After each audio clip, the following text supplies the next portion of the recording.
أعوذ بالله من الشيطان الرجيم. بسم الله الرحمن الرحيم.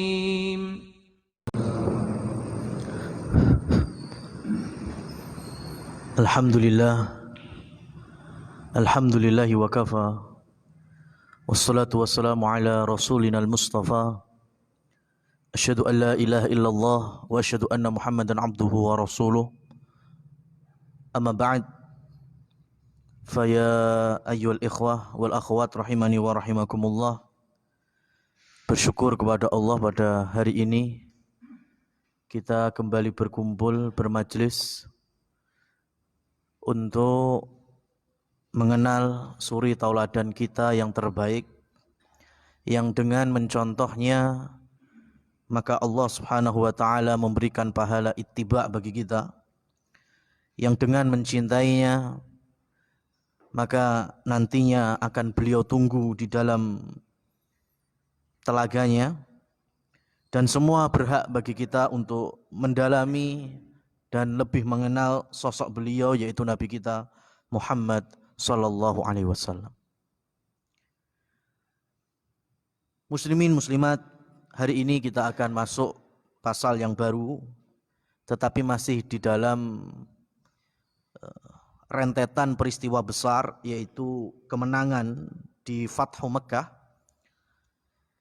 di mana akhir dari perjumpaan kita yaitu beliau telah memaafkan orang-orang Quraisy yang dulunya telah melakukan kezaliman, bahkan menyiksa sebagian para sahabat sampai mereka pun syahid. Rasulullah sallallahu alaihi wasallam mengampuni orang-orang Quraisy yang notabene masih keluarga dari suku-suku Arab. Ada yang dari Bani Mahzum, ada yang dari Bani Hashim, ada yang dari Abdus Syam, dan lain seterusnya. Maka beliau sampaikan ucapan sebagaimana ucapan Nabi Yusuf alaihi salam, la tathriba alaikumul yaum yaghfirullahu lakum. Hari ini tidak ada lagi hukuman bagi kalian, celaan bagi kalian, impaslah. Dan idhabu fa antum tulaqa, pergilah kalian termasuk orang-orang yang dibebaskan. Kalau mau masuk Islam silahkan menetap di Mekah, tapi kalau tetap berada di agama nenek moyang, ajaran kemusyrikan, tetap harus keluar dari kota Mekah, karena kota Mekah sudah menjadi wilayah kaum muslimin. Selanjutnya masuk ke pasal yang ke-33. Di sini ada sebab al-bai'ah. Bai'at, yaitu sumpah setia, janji yang oleh Rasulullah sallallahu alaihi wasallam disampaikan kepada siapa saja yang beliau kehendaki. Dan bicara bai'at, kita telah melewati berbagai macam bentuk sumpah setia Rasulullah sallallahu alaihi wasallam. Ada bai'atul ridwan, ada bai'atul aqabah. Bai'atul aqabah ada yang pertama, ada yang kedua. Dan di saat Rasulullah sallallahu alaihi wasallam mengalami kesulitan di dalam berdakwah, dan di situ ada para sahabat yang mau nggak mau mereka harus berjuang bersama beliau, membela beliau, maka Rasulullah berhak untuk membaiatnya, mengambil tangan-tangan mereka untuk bersumpah setia. Ini yang secara ringkas makna dari baiat. Adapun bagi muslimat, mukminat, Rasulullah sallallahu alaihi wasallam membaiat mereka tanpa berjabat tangan. Ya. Rasulullah la yusafihun nisa, Rasulullah tidak pernah menggenggam tangan atau berjabat tangan salaman dengan wanita yang bukan mahramnya. Oleh karenanya bicara baiat merupakan bicara kesetiaan, ya, kesetiaan rakyat atau yang ada di bawah kepemimpinan yang sah.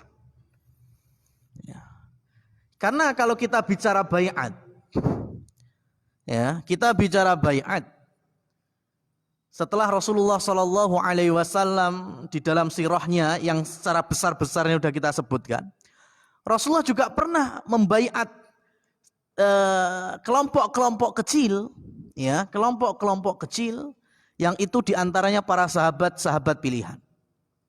Seperti hanya Rasul pernah membaiat Abu Bakar, membaiat ada Umar, enggak banyak.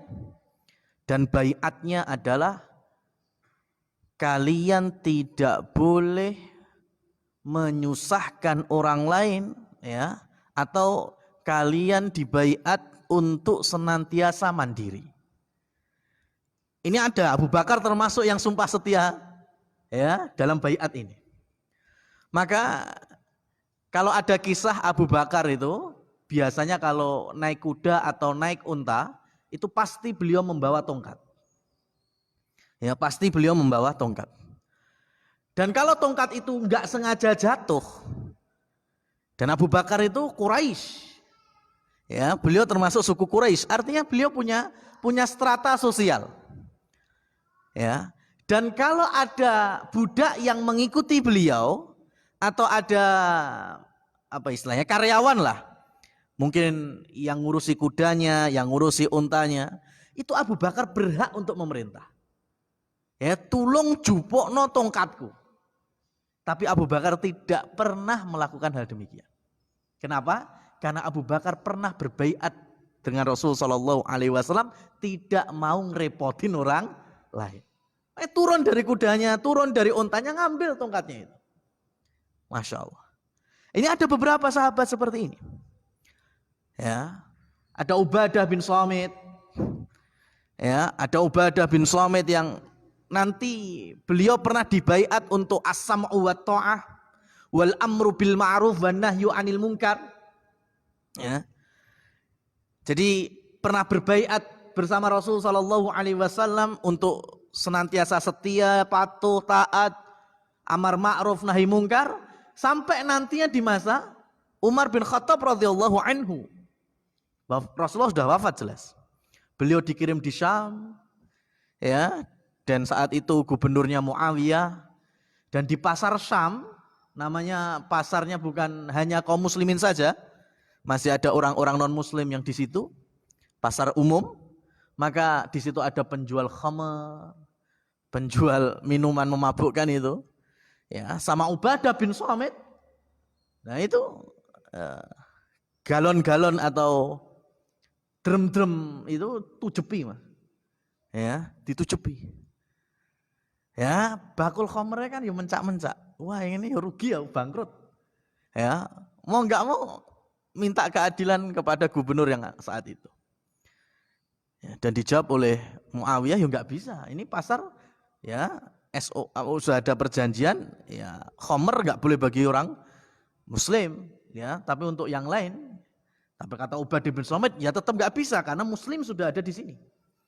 Ya. Kemudian aku pernah berbaiat di hadapan Rasul Shallallahu Alaihi Wasallam untuk amar ma'ruf nahi munkar. Nah ini siapa dulu Ubadah bin Samit? Beliau adalah orang-orang yang betul-betul menjadi saksi hidup yang dibaiat oleh Rasul Shallallahu Alaihi Wasallam saat itu Rasulullah Nabi sekaligus pemimpin. Oleh karenanya bicara baiat gak sembarangan. Ya, sekarang kalau Rasulullah Shallallahu Alaihi Wasallam menyampaikan kalau kaum muslimin sudah membaiat, ya, pemimpin yang sah, kemudian ada pemimpin-pemimpin yang berikutnya, pemimpin yang kedua, pemimpin yang ketiga, entah itu mengatasnamakan khalifah, ya, ataupun yang lain, baiat untuk khalifah yang kedua, khalifah yang ketiga, maka Rasul Shallallahu Alaihi Wasallam mewanti-wanti dan beliau keras, faktulu, maka bunuhlah yang terakhir atau bunuhlah yang kedua, karena yang merecoki kestabilan. Lah masalahnya kalau kita di Indonesia, ya, sing arek sing ditujepi terus apa, Mas? Ya kuwabeh ada kelompok ini ada baiat, kelompok ini ada baiat, kelompok ini ada baiat. Lah terus yang nomor loro ki sing ndi berarti? Susah toh. Lah makanya enggak usah kemudian ya sok-sokan baiat pemimpinnya dewe-dewe. Wong kelas RT wae ndak dibaiat. Ya kan? Sebagaimana baiatnya Rasul Rasulullah Shallallahu Alaihi Wasallam. Ya. Maka terkadang mindset menegakkan khilafah, ya, khilafah dengan baiat itu, khilafah ala minhajin nubuwah. Ini difahami nubuahnya, Mas. Bukan khilafah ala minhajin nubuwah, enggak. Difahami nubuahnya. Jadi seakan-akan kita ini masih di fase Mekah. Atau seakan-akan kita ini di fase baru hijrah. Ya. Jadi kita merampas haknya atau hartanya orang-orang yang bukan dari golongan kita, enggak apa-apa. Ini suasana kita lagi suasana gerilya. Suasana sudah mendekati Badr itu. Wah, ini namanya masa nubuah. Kalau disebut khilafah, khilafah ala minhajin nubuah berarti kepemimpinan yang sesudah masanya Nabi Shallallahu Alaihi Wasallam. Berarti sudut pandangnya bagaimana? Kita harus berada sebagaimana ajaran Nabi Shallallahu Alaihi Wasallam. Baru muncul khilafah. Ya, enggak sembarangan. Kalau di sudut pandang yang tadi nubuah, maka yo sing lor duwe khilafahan, ya. Sing kidul yang duwe khilafah, sing kulon, etan semuanya punya. Dan ahli ilmu tidak berhenti di sini, ayo.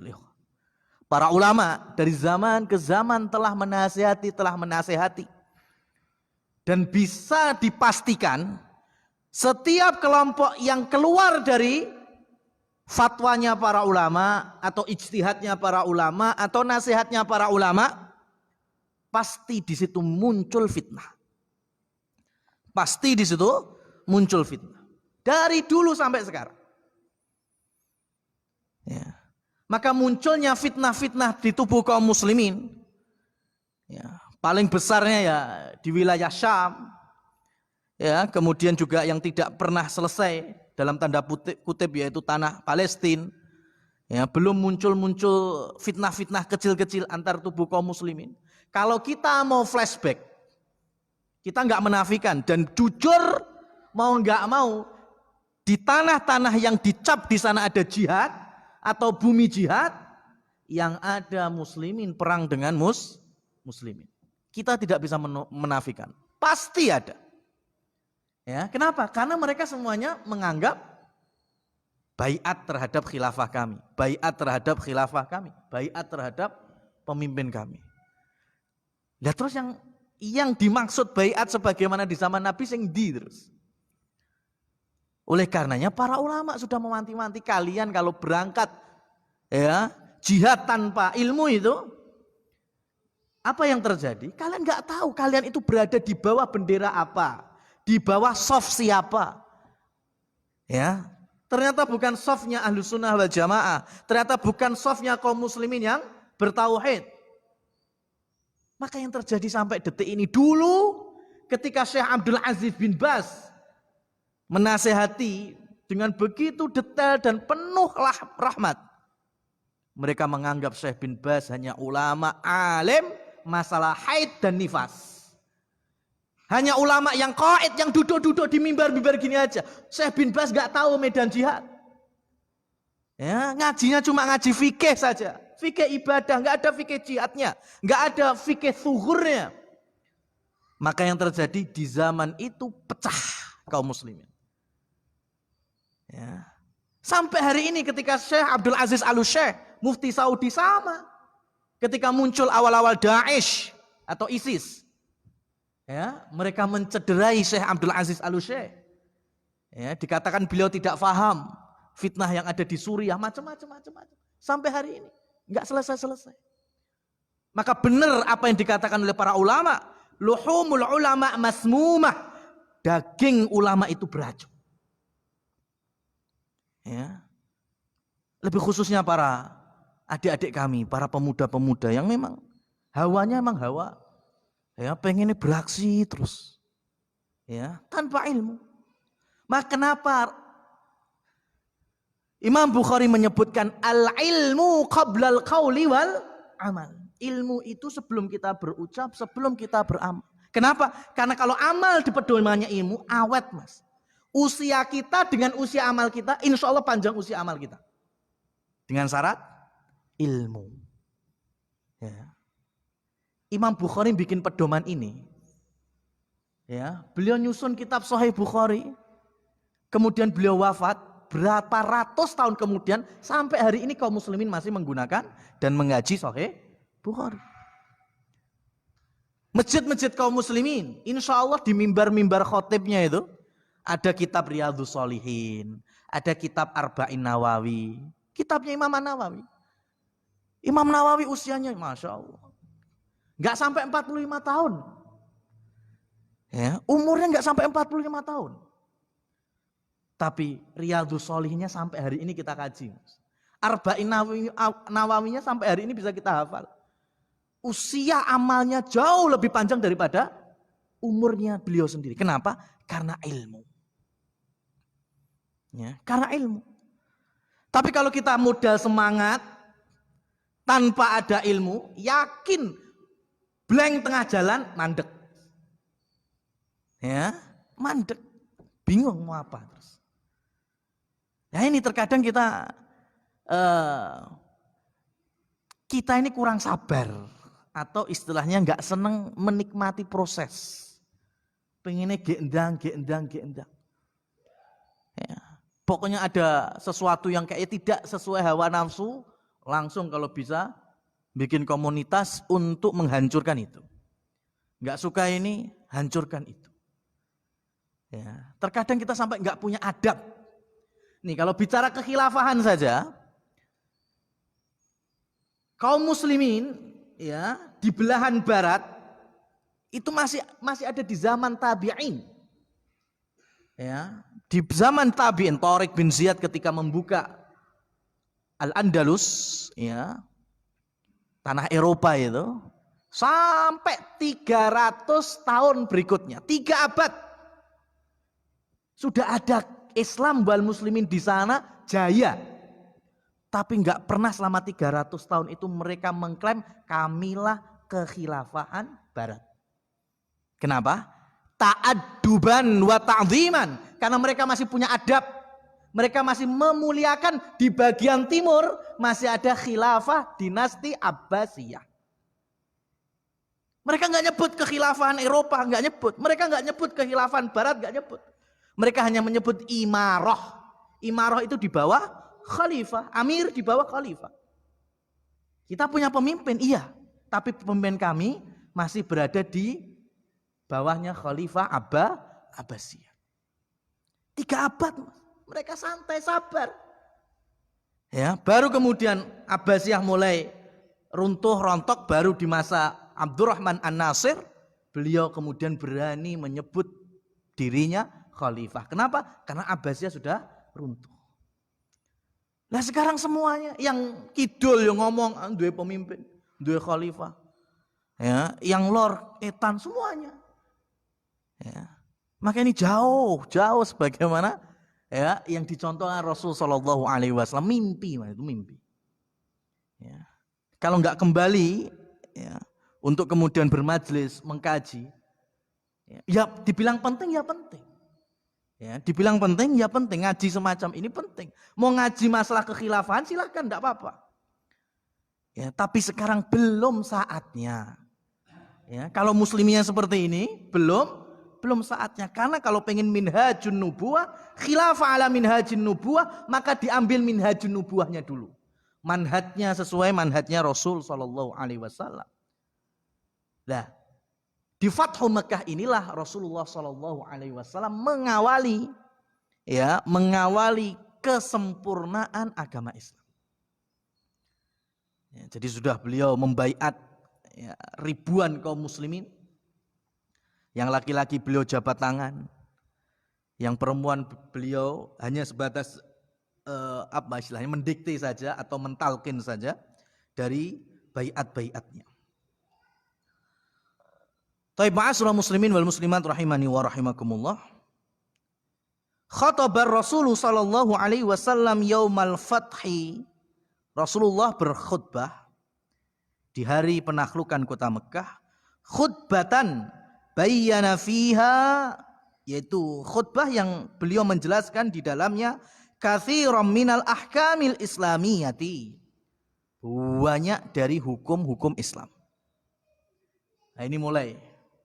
Ya, kalau bicara larangan jual beli khamr, jual beli babi, jual beli yang haram-haram, itu mulai di sini, Mas.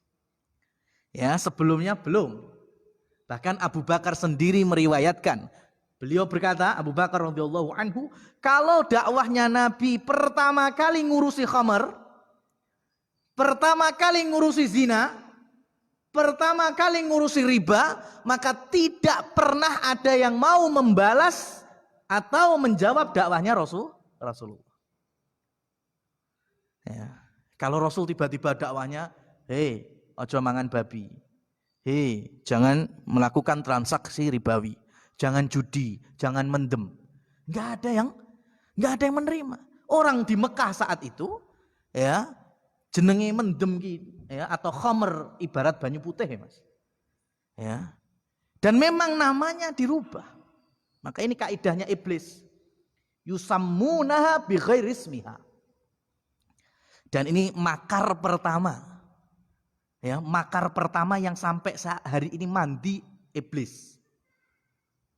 Ya, dari bapak moyang kita Adam alaihissalam. Ketika Allah berikan kenikmatan surga, dan Allah pesannya cuma satu, la taqraba hadhihi syajarah.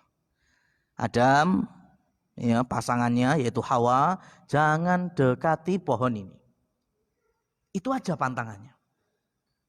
Tapi iblis menggoda supaya mendekati pohon dan memakan buahnya. Iblis menggodanya dengan dua. Kalau kamu makan, hei Adam, kalau enggak jadi malaikat, ya, kalau kamu makan buahnya itu, kamu nanti akan jadi malaikat. Kalau enggak berubah jadi malaikat, kamu akan abadi, mukhallidan. Ya, kalian makan buah itu akan menjadi sosok yang khuld.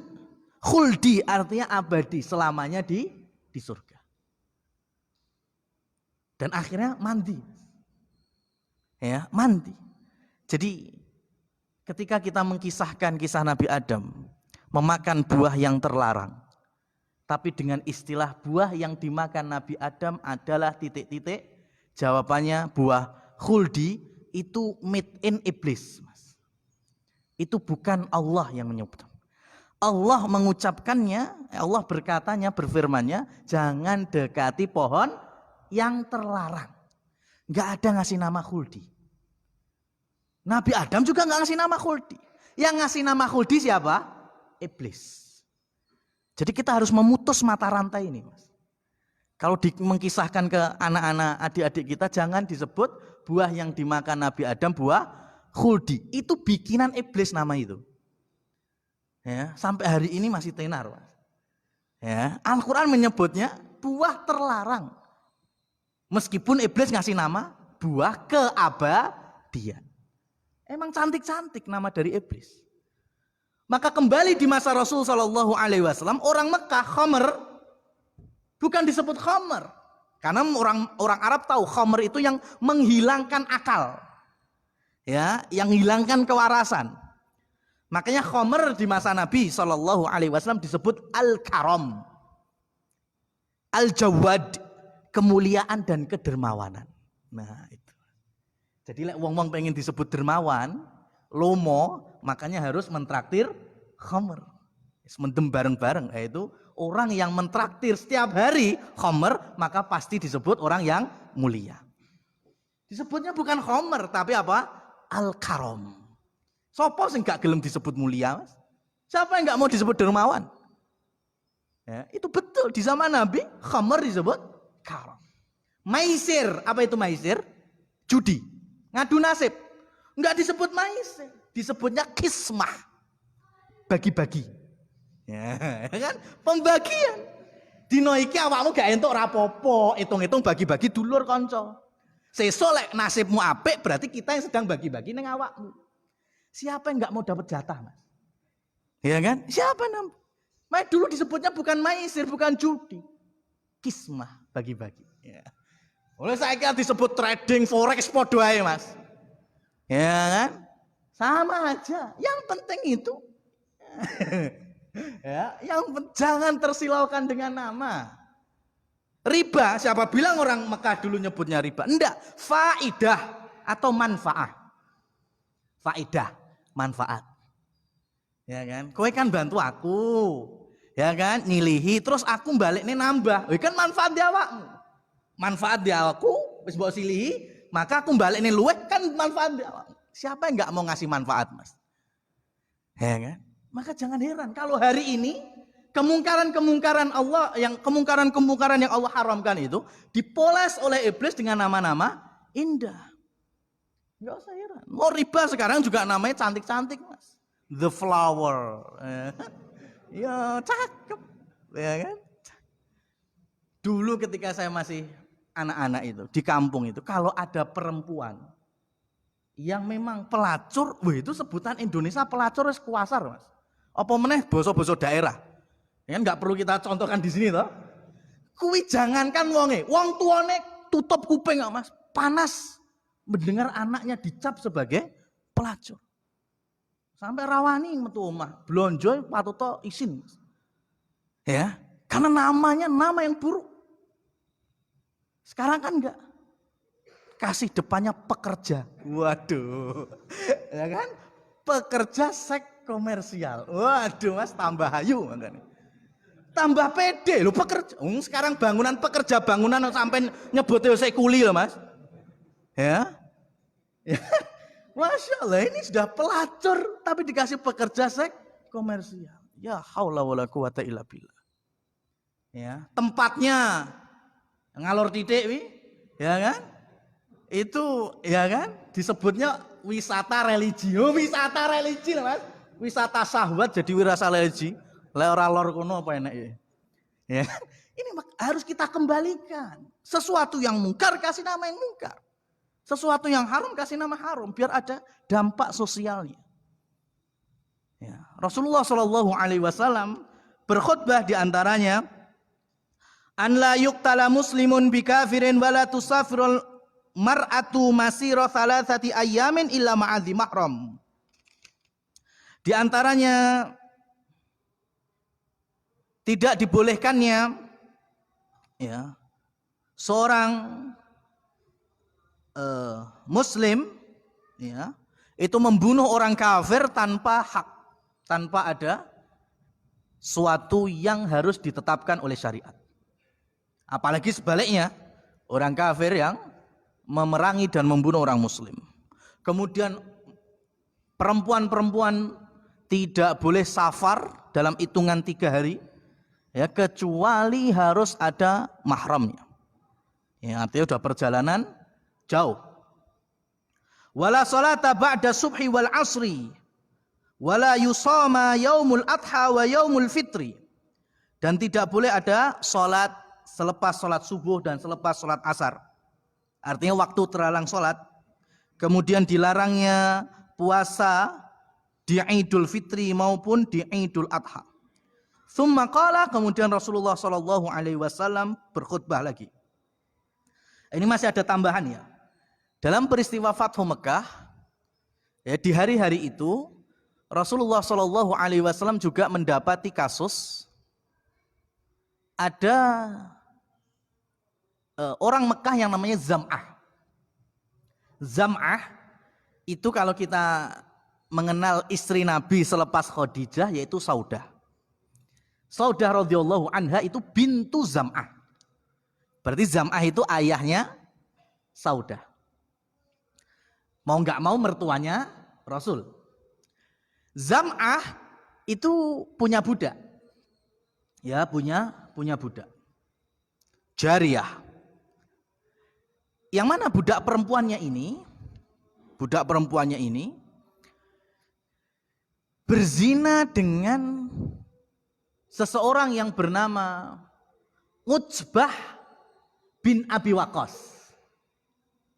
Ada sahabat Nabi namanya siapa? Sa'ad bin Abi Waqqas. Ini berarti dulur lanangnya, Mas. Ya, ada Utsbah bin Abi Waqqas. Ini kafir, orang ini kafir. Ya, Utsbah bin Abi Waqqas kafir dan mati masih dalam kondisi kafir. Kalau kita flashback di perang Uhud, Utbah inilah yang membuat Rasulullah Shallallahu Alaihi Wasallam berdarah-darah. Ini dulure Sa'ad bin Abi Waqqas, saudaranya Muslim mukmin ahli surga. Tapi Utbah ya mati dalam kekafiran. Nah, Utbah bin Abi Waqqas ini berzina dengan budaknya Zam'ah. Kemudian budak ini hamil ya dan melahirkan bayi. Ya. Kemudian Sa'ad bin Abi Waqqas mendatangi Rasul sallallahu alaihi wasallam, "Ya Rasulullah, bahwa bayi ini aslinya bayinya Utbah." Kenapa? Karena ini hasil hubungan zina antara Utbah dulurku mbek budaknya Zam'ah. Dan peraupan bayi ini mirip dengan Utbah. Tapi anaknya Zam'ah itu juga datang kepada Rasul, "Enggak Rasul, jariyah ini masih berada di dalam naungannya Zam'ah." Ya, masih jadi budaknya Zam'ah. Berarti mau enggak mau bayi itu harus di kita. Karena budaknya masih budak kami. Saat yo tetap enggak terima. Rasul, saya udah dapat pesan Utbah sebelum matinya bahwa kalau nanti ya dari jariyah itu lahir, itu ponaanmu. Ya, ponaannya Sa'ad bin Abi Waqqas. Berarti penanggung jawabnya nanti harus Sa'ad bin Abi Waqqas. Dari kubu Zam'ah yo enggak bisa. Itu tetap menjadi waladul firas, anak dari budaknya si tuannya atau ummu walad. Ya, ummu walad. Ini juga saya pesan kepada ikhwah sekalian yang sudah mulai belajar bahasa Arab. Ya, itu kalau bisa istilah-istilah seperti ini juga difahami. Ya. Karena saya pribadi pernah mendapati ada salah seorang ikhwah kita itu lagi ngobrol bersama saya pribadi itu. Kemudian tiba-tiba ada HP-nya di depannya gini, Mas. Ya, kemudian HP-nya ini muncul ada telepon, kemudian refleks kan? Refleks itu muncul nama dan saya ada di depannya HP itu jelas. Jadi refleks juga saya tahu tulisannya itu yang nelpon Ummu Walad. Ya, Ummu Walad terus diangkat. Fadhillah. Kalau mau ngangkat telepon silakan. Diangkat. Kemudian selesai tak tanya. "Akhi, itu tadi yang nelpon siapa?" "Istri saya, Ustaz." Ya. "Oh, antum kasih nama Ummu Walad itu masih ibu bocah-bocah." "Iya, Ustaz." "Oh ya. Tapi saya kasih tahu ya, Ummu Walad itu istilah dalam Islam. Syariat itu ada Ummu Walad. Ummu Walad itu artinya budak perempuan." Lah iki mumpung bojone sampean gak ro, tak ceritane. Engko ora iso dawa iki. Wah, aku terima di budak-budak nih. Ummu Walad itu istilah budak atau hamba sahaya perempuan. Ya, jadi kalau ada tuan, kemudian kan namanya tuan itu boleh menggauli budak perempuannya. Kalau budak perempuannya kemudian hamil dan melahirkan, maka budak perempuan ini nggak boleh dibeli, nggak boleh dijual belikan lagi, nggak boleh ditaruh di pasar budak, harus berada di bawah naungannya. Kalau mau merdekakan silahkan, mau dijadikan istri silahkan, mau tetap dijadikan budak ya silahkan. Di masa itu ya, di masa ada perbudakan. Nah, kemudian bayi yang lahir dari budaknya tadi disebut dengan waladul firas. Waladul firas, anak yang lahir dari budak. Orangnya, ibunya itu disebut dengan Ummu Walad. Nah, jadi Ummu Walad itu jangan diartikan kursaklek, ummu ibu walad bocah ya. Ibu bocah disebut Ummu Walad. Lagi ketemu istri antum Taufike, wah aku dibudak-budak nih. Nah, ini makanya hati-hati ya kan? Insyaallah. Nah, saat itu kemudian ada perselisihan pendapat. Yang saat ya ini ponaanku kapak-kapak no. Loh, lah ini tetap waladul firas bapakku. Ya, maka kemudian Rasul sallallahu alaihi wasallam dalam riwayat Imam Muslim ya. Kita bacakan ada hadis pendeknya, al waladu lil firasi walil ahiril hajar. Anak ini atau bayi ini tetap dinasabkan atau disandarkan kepada tuannya atau si pemilik budaknya. Berarti siapa? Bayi ini miliknya Zam'ah. Adapun yang menzinainya yaitu dulurmu Sa'ad, itu hanya mendapat batu saja. Artinya batu seraine apa-apa nih. Ya, enggak dapat apa-apa. Nasab anak ini karena majikannya yang masih menaungi jariyah ini, maka bayi yang lahir dari budak perempuannya Zam'ah dinisbatkan kepada Zam'ah. Adapun Utbah, ya dia berzina dan tidak mendapatkan itu semua. Nah sekarang kenapa kita jelaskan hari ini kemudian bisa dikiaskan? Ya, bisa dikiaskan. Kalau ada pasangan suami istri, kemudian istrinya selingkuh. Istrinya selingkuh dengan lelaki lain. Dan kemudian hamil dari perselingkuhannya dan lahir anak. Terus piye, Mas? Ya, terus piye sekarang? Ya. Maka bayi yang lahir dari hasil perselingkuhan istri dengan laki-laki lain dikembalikan kepada suami yang sah. Kalau suami ini memaafkan, ya, suami ini memaafkan istrinya atau dia enggak komen apa-apa, wis penting wis ditompo ngono wae, maka bayi ini tetap dinisbatkan ke suami sahnya si perempuan. Bisa paham ya Mas ya? Bisa paham ya? Jadi kalau suami ini memaafkan perilaku istrinya, ya sampai kemudian lahir dari hasil perzinahannya atau hasil perselingkuhannya, tapi kan masih istri sahnya, maka bayi ini dinisbatkan ke suami yang sah. Meskipun wajahnya si bayi ini mungkin mirip ke selingkuhannya. Tapi kalau suami ini tidak terima, saya nggak mau ngakui bayi ini. Enak ya kan? Raine lho beda, ya kan? Gak ono aku neblas iki meten sapa? Gah. Maka suami yang seperti ini harus melakukan mula'anah. Kalau mula'anah berarti dia nggak terima ini bayi ya hasil dari dirinya, ini hasil perzinahan atau perselingkuhan istri, maka mula'anah itu yang menyebabkan mereka berdua pasangan suami istri ini harus cerai. Tergantung sekarang saya kembalikan kepada korban. Ya, artinya suami mau pilih mana? Kalau memaafkan perilaku istrinya, berarti mau nggak mau tompo. Ya kan? Tapi kalau tidak mau dan tidak terima, maka di situ harus ada mula'anah. Maka mereka berdua harus cerai.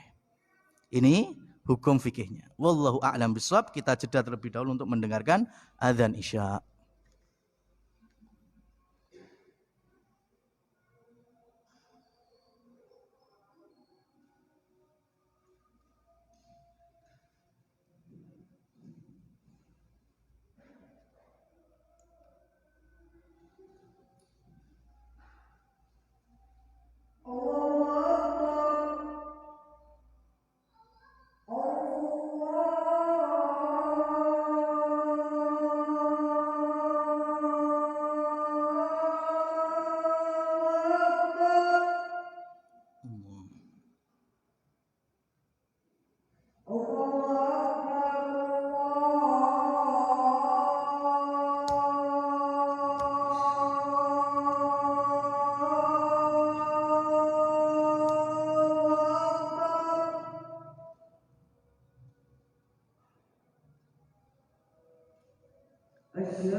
Kita lanjutkan. Maka Rasulullah Shallallahu Alaihi Wasallam melanjutkan khutbahnya, ya ma'syara Quraisy, wahai sekalian orang-orang Quraisy, yaitu orang-orang Arab, innallaha, bahwa Allah telah adhaba ankum nahwatal jahiliyah, Allah telah mengangkat ya kejahiliahan, bagian-bagian dari kesombongan jahiliyah, bagian-bagian dari kemusyrikan jahiliyah, ya, ikon-ikon jahiliyah, wa ta'dhimaha bil aba, dan ya, kemuliaan atau kebesarannya leluhur. Bahwa kita semuanya ini sebetulnya dari garis keturunan Nabi Adam, ya, dan orang-orang yang Allah turunkan menjadi utusannya itu salah satu batu ataupun rintangan yang pasti mereka dapati dari masyarakatnya ketika berdakwah tauhid, pasti dengan alasan apa yang kami kerjakan hari ini telah kami dapatkan wajadna ala abaina. Kami beribadah seperti ini bukan dari kami. Kami hanya mencontoh para leluhur kami. Itu dari Rasul yang pertama, itu Nabi Nuh. Ya, Nabi Nuh alaihissalam itu dakwahnya. Itu mereka sudah menyebut bahwa ya dulu orang tua kami mengagungkan kuburan-kuburan orang soleh ini. Ya'uq, Yaghuth, Nasra, Waddan, ya, itu semuanya. Mau nabi-nabi dan rasul-rasul selanjutnya sama. Jadi kalau hari ini termasuk pertentangan dakwah tauhid, yaitu dengan alasan budaya leluhur atau adat istiadat nenek moyang, maka itu merupakan sunnah Rasul dalam dakwah. Ya, sunnah Rasul dalam dakwah. Ya, memang kita meluruskan. Kalau di situ ada kemusyrikan yang harus diluruskan. Ya, karena mereka mengagungkan leluhur. Bayangkan setiap musim haji, karena orang-orang berkumpul semua di Mekah, mereka mulai membanggakan sukuku, nasabku, bapak-bapakku, leluhurku. Bangga-banggaan. Alhaakumut takatsur hatta zurtumul maqabir.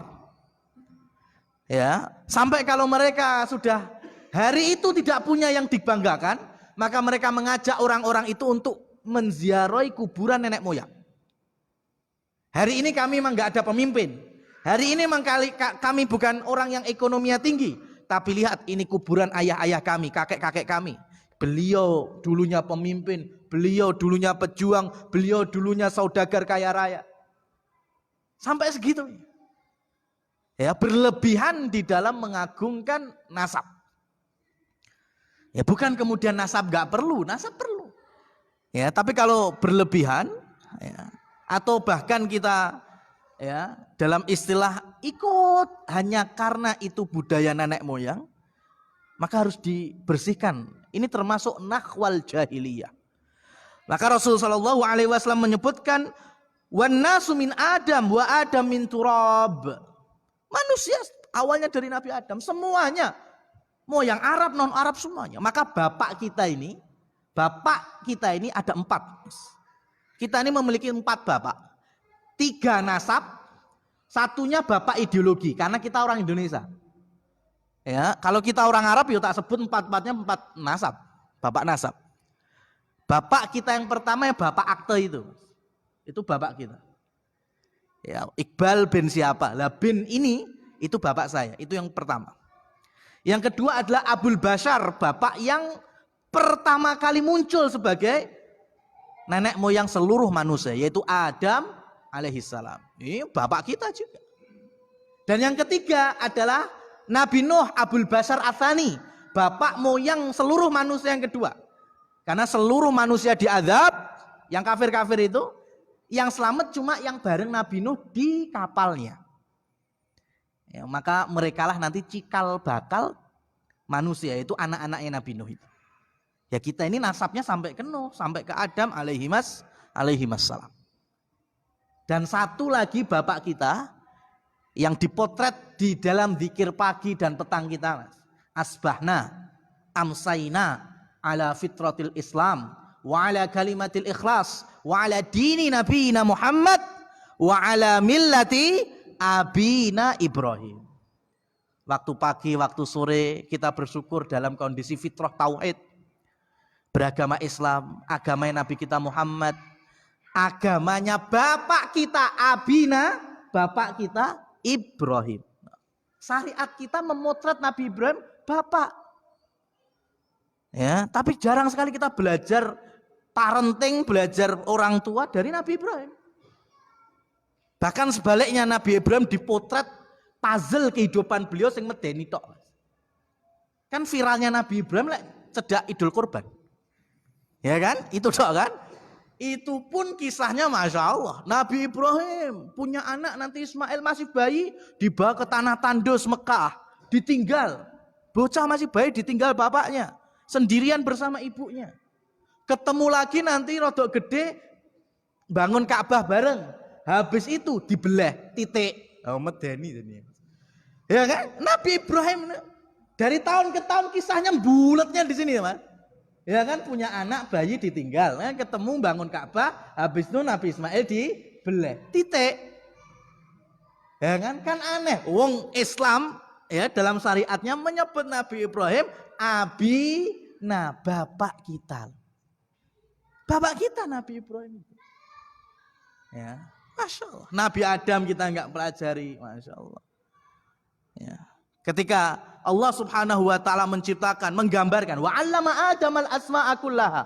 Allah berikan ilmu-ilmu ke Nabi Adam termasuk garis-garis keturunannya. Ya, Nabi Adam melihat ada bocah cilik, pawaane tapi ganteng. Tapi umurnya gak dawa.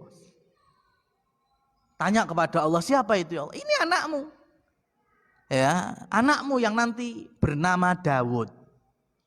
Ya, Nabi Daud. Maka kemudian Nabi Adam menyampaikan kepada Allah bahwa ambil dari umurku sebagiannya untuknya. Ya, ambil umurku sebagian untuknya. Dalam riwayat disebutkan beliau menghadiahkan umur 50 tahun untuk Nabi Daud.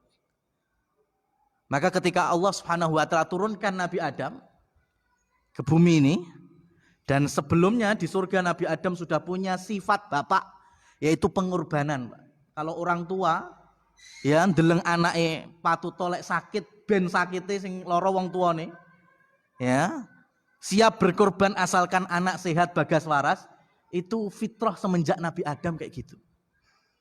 Ya, Nabi Adam melihat ada keturunannya yang usianya pendek itu disuntik 50 tahun oleh Nabi Adam. Tadhiyah, pengorbanan seorang orang tua. Ya, maka nanti di muka bumi ini ketika Allah berikan jatahnya umur Nabi Adam di muka bumi ini 1000 tahun, maka 950 tahun malaikat maut datang. Kemudian ingin nyabut nyawanya, Nabi Adam tanya, loh bukankah Allah telah menyampaikan usiaku 1000 tahun? Malaikat maut menjawab, iya. Tapi tidakkah engkau ingat saya wis mbok suplai. Sudah engkau donorkan untuk anakmu nanti yang bernama Daud. Itulah kemudian menjadi fitrah bahwa al-insan maka mahallul khata' wa nisyan. Manusia itu memang tempatnya salah dan lupa. Jadi lupa Nabi Adam pertama itu menjadi fitrah kita juga, ya, lupa khilaf. Itu Nabi Adam juga lupa kalau telah memberikan jatah 50 tahunnya untuk siapa? Nabi Daud. Makanya Nabi Daud nanti kan meninggal di usia muda.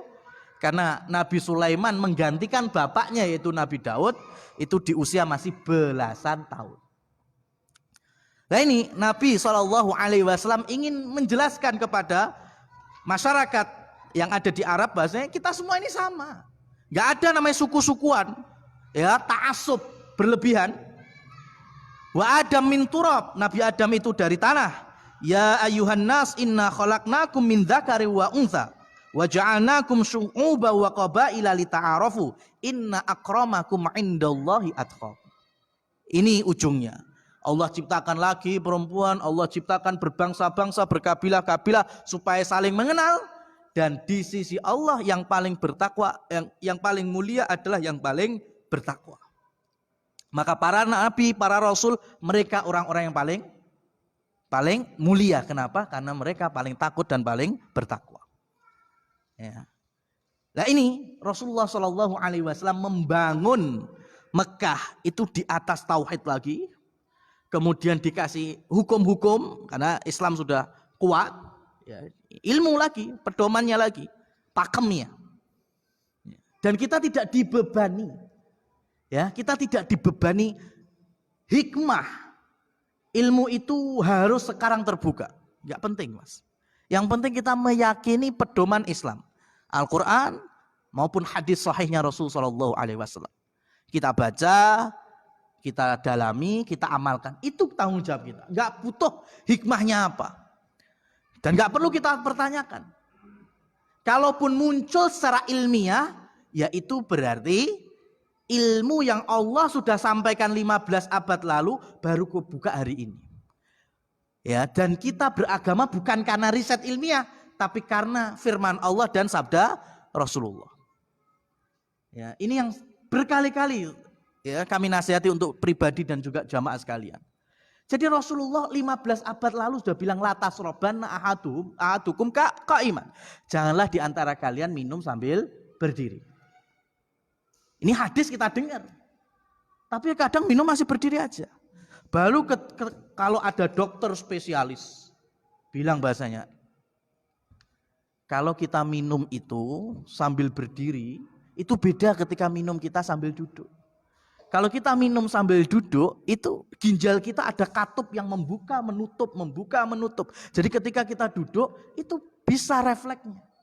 Beda ketika kita berdiri, wah itu buka terus. Akhirnya ketika minum, manfaat air itu kurang dicerna oleh tubuh. Baru kita ngombeni lungguh. Ya napun dadak ngenteni riset gini loh. Rasulullah sudah menyampaikan 15 abad lalu. Ya. Maka ketika Rasulullah SAW membawa Iqra bismi rabbikal ladzi khalaq, bacalah. Artinya diminta umatnya untuk berilmu. Dan ayat kedua apa? Khalaqal insana min alaq. Allah menciptakan manusia dari alaq. Kalau kita buka Quran terjemahan, itu hanya sebatas diterjemahkan Allah menciptakan manusia dari segumpal darah. Tapi kalau kita buka tafsir para ulama, waduh, Masya Allah, mas, alaq itu bisa berderet-deret tafsirnya. Karena secara bahasa alaq itu artinya syai'un yata'allaq, sesuatu yang gandul, sesuatu yang menggantung. Itu bayangkan Rasulullah SAW memberikan ilmu di masyarakat dengan kecanggihan teknologi yang jauh dibanding hari ini. Maka cukup khalaqal insana min alaq. Allah ciptakan manusia dari sesuatu itu pokoknya gemandul, gantung.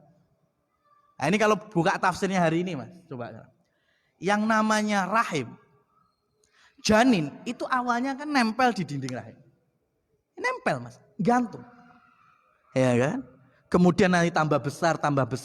Maka bahasa Arabnya alak itu terjemahannya ada salah satu binatang yang dikenal juga dengan nama alak, lintah Mas.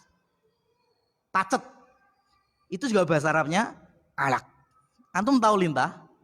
Lintah itu lek nyedot getih, ya, itu kan saking akeh getih itu kadang gemandul.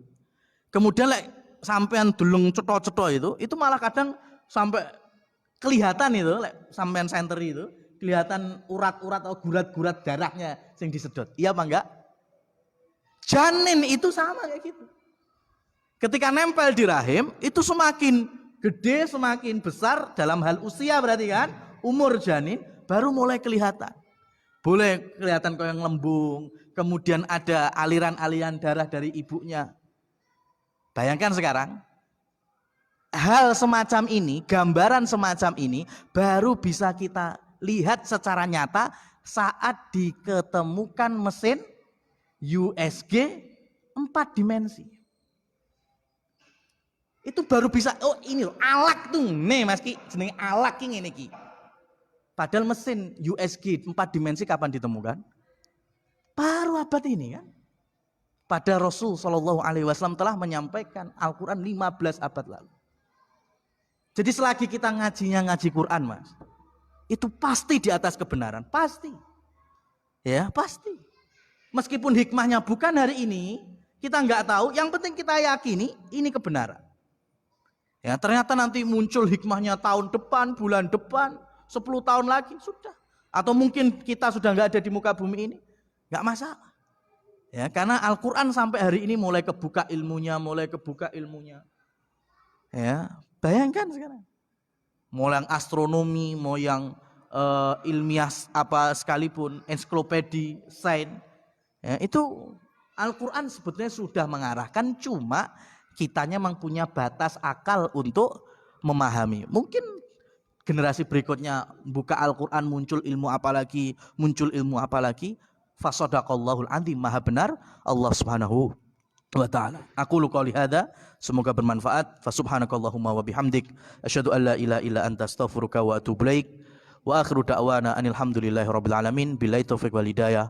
Assalamualaikum warahmatullahi wabarakatuh.